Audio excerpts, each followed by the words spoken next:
Good morning, everyone, and welcome to Fun Bun Friday. I'm your host, Rebecca Marquez, and I'm here with Sophie, a 14-year-old mini Rex. I've been with the San Diego House Rabbit Society for a little over 20 years now, and I've had the opportunity to serve in many roles during that time. I have participated in past Bunnyfest events, taught Bunny 101 for years, and served on many committees. I'm here with my furry co-host, Sophie, a 14-year-old mini Rex. Good morning, Sophie. And Sophie, are you ready to introduce our first guest and kick off the third day of Bunnyfest? Me too. Let's get started. We're going to jump right in and hear from Cami Winslow, the Community Engagement Associate at the San Diego Humane Society. Cami is going to talk about a couple of community programs at the Humane Society that involve rabbits. Cami, welcome. Welcome. Thank you for having me. So like Rebecca said, my name is Cami and I'm a Community Engagement Associate at the San Diego Humane Society. And I'm very excited to be here today. It's unfortunate that I can't be at Bunnyfest in person this year, but I'm so excited to be at this great virtual event. So I just wanted to speak with you today about some of the programs that San Diego Humane Society has to offer for kids and adults. And so first I wanted to introduce to you, and we'll be showing some pictures as well, a slideshow as well. I wanted to introduce you to our pet assisted therapy program. So San Diego Humane Society does have a pet assisted therapy program where we take animals, rabbits, rodents, dogs, into the guinea pigs, into the community to nursing homes, juvenile detention, homes where people may need a little extra love and maybe don't get to be around animals every day. So we do go out into the community. We have staff members and volunteers who do our pet assisted therapy program with the Humane Society.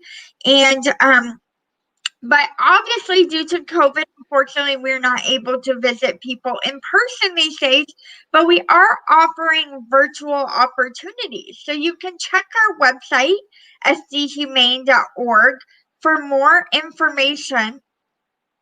And you can visit sdhumane.org /programs/pet assisted therapy. And you can view our, we have Critter Crash, and our Critter Crashes can include rabbits. They can include kittens if we have them available. And our Critter Crash sessions are typically a half hour to an hour, and it's $50 for private parties or businesses, but it is free to our PAT, our pet assisted therapy sites, and our care facilities. So you can find out more information about that online and sign up. Critter Crash is also a really great opportunity if you're just looking for something fun to do with your family. We do Zoom sessions with our Critter Crash where we will bring animals to you over Zoom. You'll get to meet some fun animals, including rabbits. So that is a really fun opportunity. You can find out more about our Critter Crash online on our website. And we also have a program that we just launched that's really great called AnnaPals. So AnnaPals is you can go online on our website and you can request to receive a letter that's written by one of our volunteers to somebody maybe in a nursing home. Maybe you just you need some extra love, feeling kind of lonely during COVID. So you can request an animal from a letter from one of our pet assisted therapy animals, including rabbits. So you can find out more about AnnaPals and requesting a letter for some extra love, and that is a free program. That's on our website as well. And so those are some of the virtual opportunities that we're offering right now. We also have virtual opportunities every Friday. We have from 4 to 5, we have our Humane at Home program. And that is great for kids and adults. It's a Facebook Live on the San Diego Humane Society Facebook page. And I think, actually, going back for a second, I think we have some pictures from our pet assisted therapy program too. Perfect. There we go. So this is during non-COVID times, obviously, when we are able to go to facilities in person. We're bringing some rabbits here, and rats and guinea pigs, and occasionally we have volunteers with their canine ambassadors or dogs as well. And so this is us bringing some love and joy to some residents at a nursing home. We also go to special education classes. This is camp. This is actually this is Pixel here. This rabbit was just adopted recently. And he was fostered actually by a house rabbit society volunteer. So we appreciate that. She volunteers for both us and House Rabbit Society. And so we do offer camp programs as well, and I'll talk a little bit more about that too. So this is summer camp. Some kids we had a smaller in-person summer camp and also virtual summer camp this summer. So that was our rabbit visiting at our summer camp. And then here's just some more lovely volunteers sharing rabbits with some folks in nursing homes. So thank you for sharing that. Going back, we do have, or going forward, I guess, we do have, as I mentioned, education programs, and you can find out more information about that on our website as well. We have virtual and in-person sessions now with small, limited groups of kids, coming to the Humane Society, and we are following social distancing and wearing a mask and COVID guidelines. So we have our Paws and Paperbacks program, which is virtual and in person. That's a great program where kids can come and read to animals, so they get to help us socialize animals, which is really important and beneficial not only for the kids but the animals as well. And they get to read to the animals. So you can find out more information about that on our website. But our Paws and Paperbacks program is for children ages 6 to 11 to help develop compassionate relationships with animals by providing an opportunity for both kids and animals to spend time together. So we have various animals, including rabbits, that the kids get to come and read to. So you can find out more about that on our website. It's offered monthly, and it is $10 per child. Reservations are required, and it's from 4:30 to 5:30. So it's a great afternoon activity. Maybe you've finished your virtual classes, and now you can hop over in person or virtually to join the Paws and Paperbacks program. So registration is on a first-come, first-served basis. We have up to 10 participants. They get to meet lots of fun animals, including rabbits. So you can sign up for that on our website. We also have Pet Pals. Pet Pals is in person. That is for our younger folks. Pet Pals is a program that is for, same age, 6 to 11. And that is monthly from 4:30 to 5:30 activity as well. And that's where 6 to 11-year-olds can come join us to meet and learn about our animal friends. So they get to help us socialize small animals, guinea pigs, rabbits, rats, hamsters, whatever we have at the shelter. That's friendly to interact with, and then also cats as well. So that is a great, and they also do some some activities. They rotate activities, and there's also an activity that's helping some kind of DIY or project to help the shelter animals as well. So they're getting that in-person contact socialization with animals, as well as helping out the shelter. And so that is, you can find out more information about Pet Pals on our website at home. And then I briefly mentioned earlier that we have Humane at Home. That's our Facebook Live topic every Friday from 4 to 5, and it does rotate. It rotates from DIY. We have an educator who presents DIY activities, enrichment activities, or fun arts and crafts that you can do at home. Or we also have painting with Lovejoy, where you can learn how to paint animals at home. And so Humane at Home, the topics vary every week. And we also have virtual adoption events as well, where we share some of our adoptable animals. But you can find out more about Humane at Home on our website as well. If you go to sdhumane.org, we do have a list of calendar events and a calendar you can click on as well to see what activities we have that are coming up. So check us out. We're definitely have lots of virtual opportunities right now. You can stay safe in your home, or if you're getting a little bit of cabin fever, you can come join us at the Humane Society Kids for some of those kids programs. And so lots of great stuff. We're so happy to be partnered with San Diego House Rabbit Society today. And I'm so glad that we could do this, even though not in person. Hopefully next year we'll be in person. But it was so fun to be here today. And I did want to mention to make sure to tune into House Rabbit's Bunnyfest auction as well. The San Diego Humane Society has donated this wonderful Animals Heal t-shirt, which features a rabbit and giving some small animals some love here. So this is one of the auction items that you can purchase. So be sure to check that out too. This is my shirt. I bought it with my own money. Wasn't provided by school. That is how much I love it.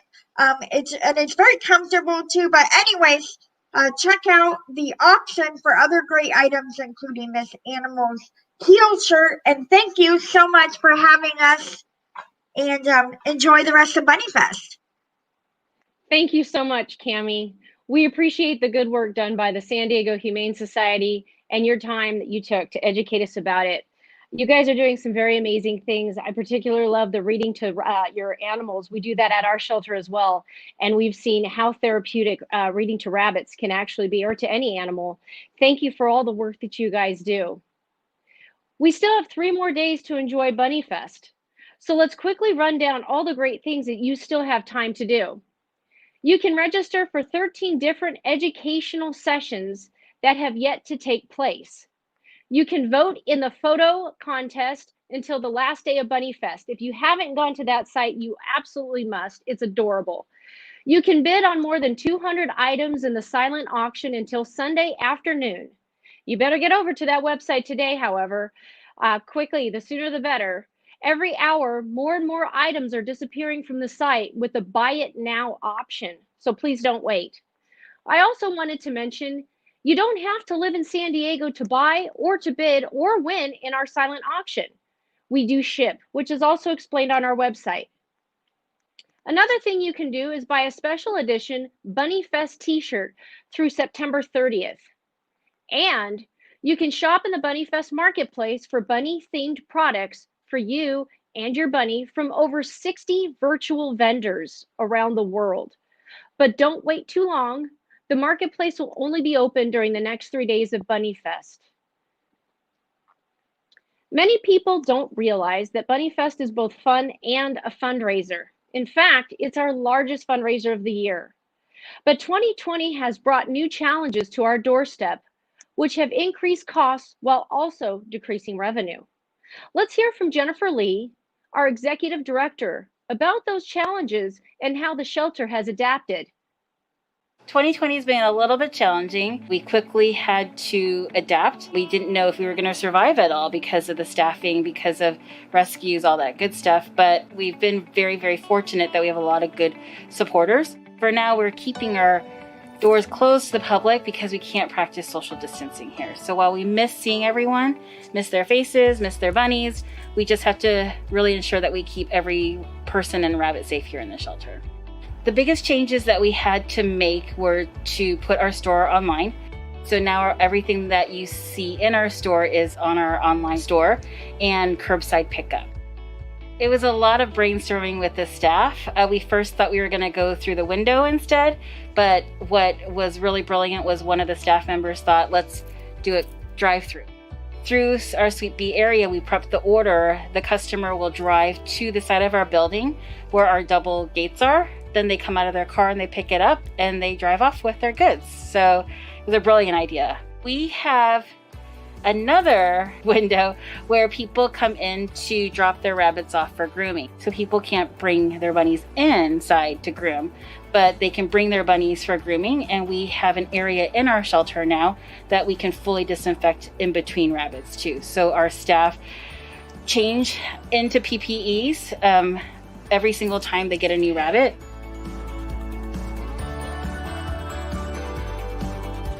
Besides COVID, we got hit with RHGV2, which is called rabbit hemorrhagic viral disease. This virus has 100% death rate to the rabbit. So the lucky part about it is that a vaccine does exist. And as we open up some of our services again, like bunny boarding or bunny bondings, the rabbit must be vaccinated for at least 2 weeks before they can come and have a play date or visit with us. When you take the tour of our shelter, it's not a very glamorous process. We're literally thinking on our feet and making changes as fast as we can to cope with all the changes. We really had to get creative in terms of how we were going to still allow volunteers in and still allow business to happen as usual too. We have to get our rabbits vaccinated now. All of that costs money for us. And so we rely heavily on our donations to make sure that our rabbits are safe and healthy. The other changes that we had to make was putting our classes online. So our Bunny 101 is online and our adoption process is online as well by appointment only. Yeah, I do think there's positives to this. I think the community has definitely gotten stronger. They're quite understanding and helping us. You know, the staff has definitely gotten stronger through this process in terms of really working together and supporting each other.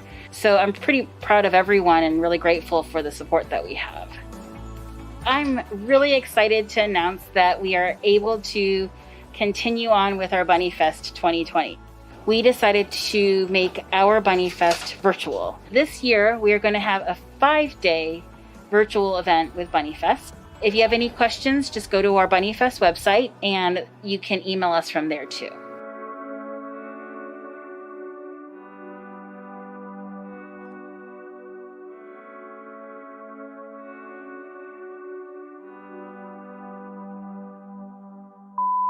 Oh yes, we're sweating, we're disgusting, we smell, but it's all worth it for the rabbits.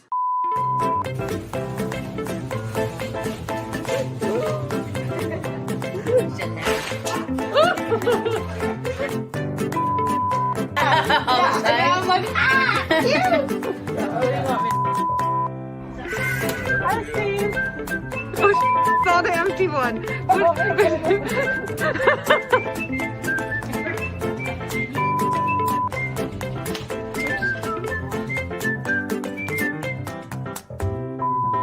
So I totally forgot what I was going to say. Fine. Let's break it up into. It is. Look who it is.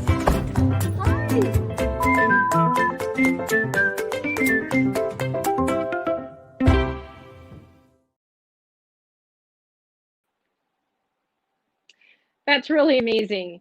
And we thank Jennifer for her leadership and tireless work to keep the San Diego House Rabbit Society operating despite all of these challenges. One of the ways you can support our organization after Bunnyfest is to shop at our online bunny store mentioned in the video, instead of purchasing your bunny supplies from other online vendors. You can access the bunny store through the SDHRS website at sandiego-rabbits.org. Your purchases benefit our shelter bunnies, which include our sanctuary rabbits.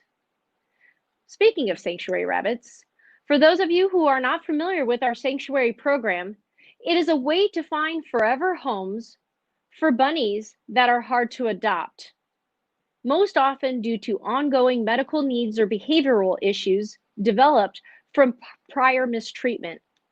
The San Diego House Rabbit Society pays the medical expenses for the rest of that rabbit's life, and a member of our organization provides a loving home, and in the case of health issues, also provides the ongoing care that's needed to attend to medical needs for that rabbit.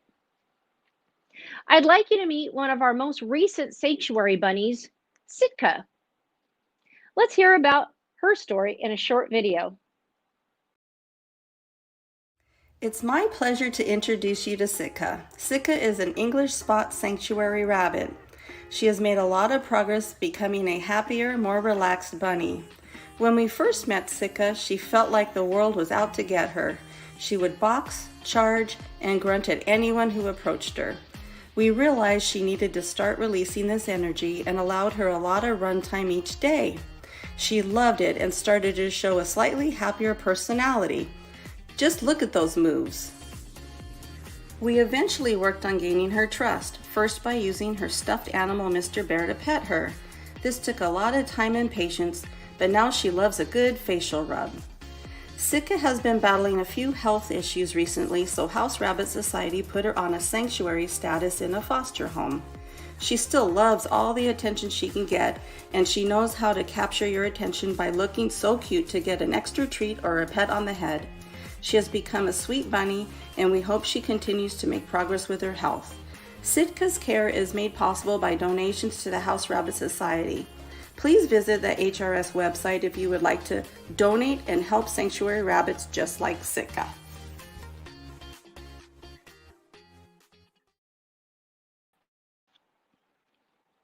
Oh, she's adorable.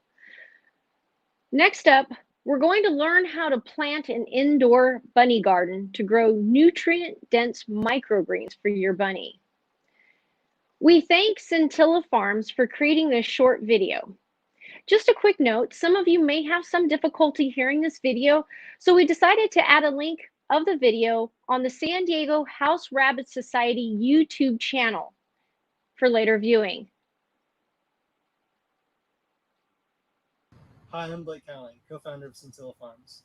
Recently, the San Diego Rabbit House Society asked us how people can grow healthy organic feed for their rabbits. Today, I'm going to show you how to grow speckled peas because they're one of the easiest and fastest microgreens that you and your bunnies will love. So today we're using speckled peas, but this planting method will work with virtually anything. You can use sunflower shoots, radish seed, barley, or alfalfa, whatever you want to feed your bunnies. And usually I'm using a potting soil mix, but today I ran out, so I'm going to use coco coir, which also works great.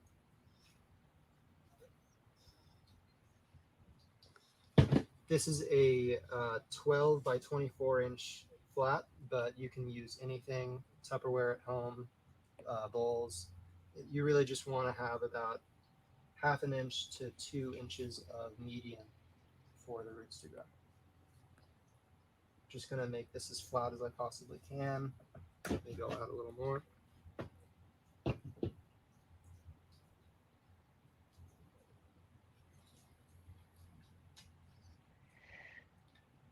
Some varieties are a little bit more sensitive to dips and valleys than others, but peas in particular really like a flat surface, so we're going to try and make this as flat as possible. Yeah. So to make my trays as flat as possible, since we're making dozens of these a week, I made this quick easy press here. Little DIY. It was just some particle board that fits the tray well, and now I have a perfectly flat tray. So as soon as you have your tray flat, you are going to mist it. You want to get it pretty wet. Wetting the soil or coco coir, peat moss, whatever kind of medium you want to use, allows the surface to kind of sink in a little bit and become a little bit harder, so it's easier to spread seeds. So we're going to give this a good mist. And then I have my 340 grams of speckled pea here. I soaked the seed for 8 hours, And since this is a 12 by 24 inch tray, it's a little bit bigger, so we use a little bit more seed. Usually you're going to find people growing these in 10 by 20s, and that's about 20% less surface area, so you're just going to use 20% less seed. So the key here with peas is just to make sure that no peas are on top of each other. You just want to spread it as evenly as possible. When you're doing radish seed or barley or whatever else you want to use, it's a little bit of smaller seed, and you don't have to worry so much about them being on top of each other. They'll be a little bit more spread out. But peas taste great.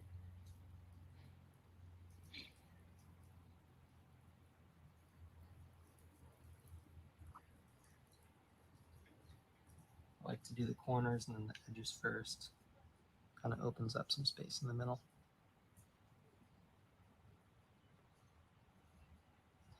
And so I'm using Coco Core right now. This has quite a bit of water retention. I would say that if it's your first go and you're not really well versed in growing anything, maybe you want to use something with a little bit less water retention so you don't overwater. Maybe some potting mix that has a good amount of pumice in it.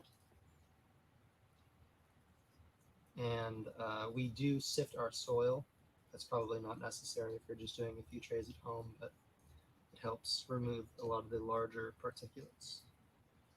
So now this tray looks good, and we are just going to give it another rinse. The second rinsing allows the seeds to just kind of fall in place and make more contact with the medium that you're using.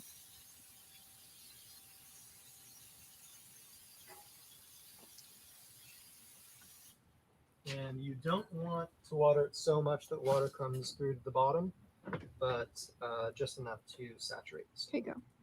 So now that you have your flat that's all seeded and ready to go, you are going to take whatever you can to cover the seeds and put some weight on it. You want it to be pretty heavy. I'm using 3 pavers here, and what this does is over time it allows the weight forces the seeds to drive their roots into the soil and really take a strong root structure. And every day you're going to remove the top, mist them down, and put it back. Just light misting every day until they've germinated about 4 days. And I will show you what that looks like in the next clip. So after about 4 or 5 days of germination, your tray, you're going to take off the top tray or whatever you're using to weigh down the seeds, and it's going to look something like this. As soon as you're at this stage, you are now ready to put these underneath the lights. So you can have a simple rack set up at home. These racks are from Seville Classics. They come a lot smaller than this. This is one of the biggest racks they have, but they have one that might fit just, 1 tray on each shelf. And they're pretty cheap, $60 for the smaller ones. And then these are also very inexpensive lights. You can find them on our website, scintillafarms.com.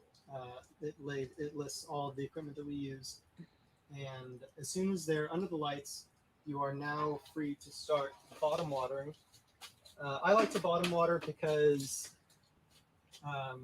it lessens chances of mold, and it also keeps the greens a lot cleaner having the water be always in the bottom tray. But you don't have to.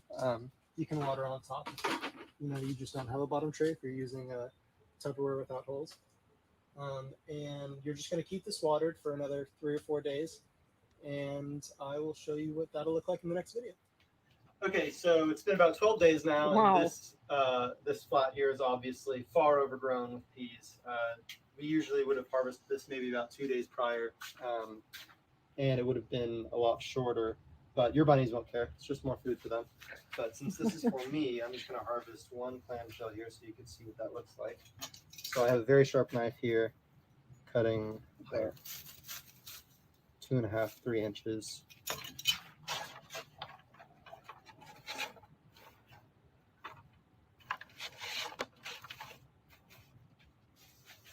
One more cut, small one. Ooh. Okay, so if you have a space for your rabbits to eat, actually, what you can do instead of cutting it is this whole thing actually comes out of the tray nicely, like a nice mat.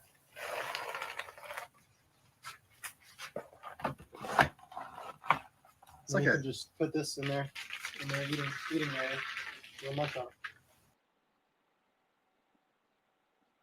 Wow, thank you, Centello Farms. That looks delicious. Okay, we're going to go ahead and start our daily drawing for a chance to win the Oxbow prize pack. So here's a quick reminder of how it works. Everyone who signs up for one of our speaker sessions with a registration fee, which, by the way, is part of our fundraising campaign to help care for our shelter bunnies, will be entered in a drawing.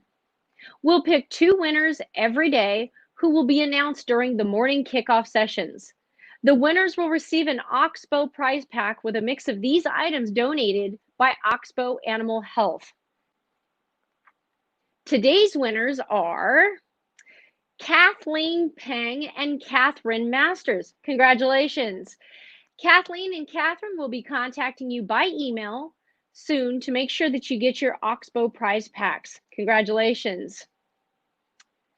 All right, folks, that's a wrap on the kickoff session for today. But we do want you to be sure to watch the Facebook and the YouTube notifications so that you can jump into the live intermissions every day at 1:15, 3:15, and 5:15 Pacific time. If you miss any of the intermissions, they'll be posted onto Facebook and YouTube. Coming up today, we have part 3 of our Bunny 101 classes starting in 30 minutes. This class will be live streamed to Facebook and YouTube, just like we are now, so you can stay put to attend. At 12 o'clock Pacific time, we have a session on emergency medicine for rabbits with Dr. Todd Cecil. For those of you who haven't been able to attend an evening Ask a Vet session, we'll have another one at 2 o'clock Pacific time today with Dr. Linda Knox. We also have a session at 4 o'clock Pacific time that will cover ways to improve your bunny's mobility, including veterinarian orthopedic manipulation, also known as VOM, with Dr. John Harrison. We'll finish day 3 at 6 o'clock Pacific time with one of the most popular classes in our speaker series entitled Hidden Health Issues, Rabbit Ears and Teeth with Dr. Charlotte Kelly. Please check the Bunnyfest site for the full schedule of activities and details on how to register for the sessions. If you can't make the live sessions, we will send you links to the recording. You can find the site at sandiegobunnyfest.org. Enjoy day 3 of Bunnyfest. Stay tuned for the 3rd installment of Bunny 101, which will cover daily diet, litter box setup, and the scoop on poop. Thank you, folks. We'll see you soon.